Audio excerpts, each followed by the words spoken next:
trois chapitres. On revient sur hier et avant-hier, Genèse 20 et 21, et puis aujourd'hui Genèse 22. Genèse 20, c'est le nouveau mensonge d'Abraham qui fait passer Sarah pour sa sœur, qui va avoir des démêlés avec Abimelech. Abimelech va être averti par Dieu, c'est pour ça que vous êtes malade, parce que tu as pris la femme d'un autre. Et puis il va y avoir cette réconciliation entre Abimelech et Abraham. Mais un nouveau mensonge. Et puis au chapitre 21, la naissance d'Isaac. Donc un moment certainement extraordinaire pour Abraham et pour Sarah. Mais de suite aussi des tensions très fortes. En tout cas, quand je dis de suite, petit à petit, des tensions très fortes entre Isaac et Ismaël, entre Agar, la servante d'Abraham qui a eu ce fils, et puis Sarah. Et Sarah qui demande à ce que Agar soit chassée. Abraham va le faire. Dieu va même sembler lui donner sa bénédiction.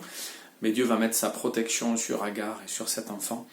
Et on comprend en fait que cet enfant s'appelle Ismaël. Dieu a entendu, Dieu va donner aussi une descendance à cet enfant. Il va le protéger, même si apparemment Ismaël ne va pas vraiment écouter Dieu. Et puis le chapitre du jour, chapitre 22, c'est le sacrifice d'Isaac, le presque sacrifice d'Isaac. Ou le sacrifice parce que Abraham a été prêt à donner son fils unique à Dieu, lui demande de sacrifier sur un autel l'enfant de la promesse, l'unique. Et on pense à Jésus-Christ évidemment dans tout ce passage.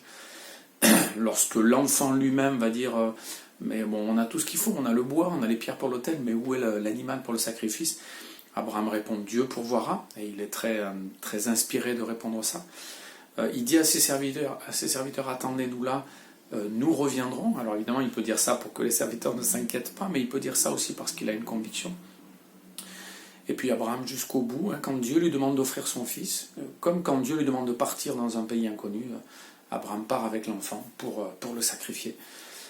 Et au moment de porter le coup fatal, eh bien l'ange de l'Éternel l'arrête et lui dit voilà, Dieu te bénit pour cette obéissance incroyable que tu as, mais regarde, il y a un bouc dont les cornes sont prises dans les ronces, là, et puis maintenant offre cet animal à la place d'Isaac. Donc il y a vraiment quelque chose de fort qui se passe là, et l'Épître aux Hébreux nous révèle qu'Abraham a cru et qu'il a sacrifié son fils unique, en tout cas.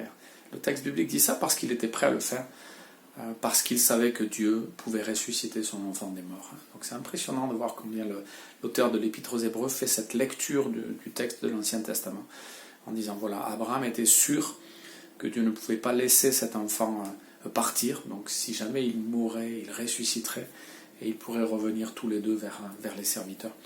Ce passage évidemment annonce la venue de Jésus-Christ, la mort de Jésus-Christ pour nous sauver, comme la rencontre avec Melchisédek, comme la rencontre avec les trois étrangers qui peuvent représenter la Trinité. Eh bien, il y a plein d'événements et de rencontres dans la vie d'Abraham qui nous préparent à la venue du Christ, qui préparent le peuple d'Israël à la venue du Christ, mais qui montrent qu'Abraham a vu, même de loin, le Messie, le Sauveur, et tout ce que Dieu allait faire pour son peuple et pour lui. Voilà, bonne journée à tous.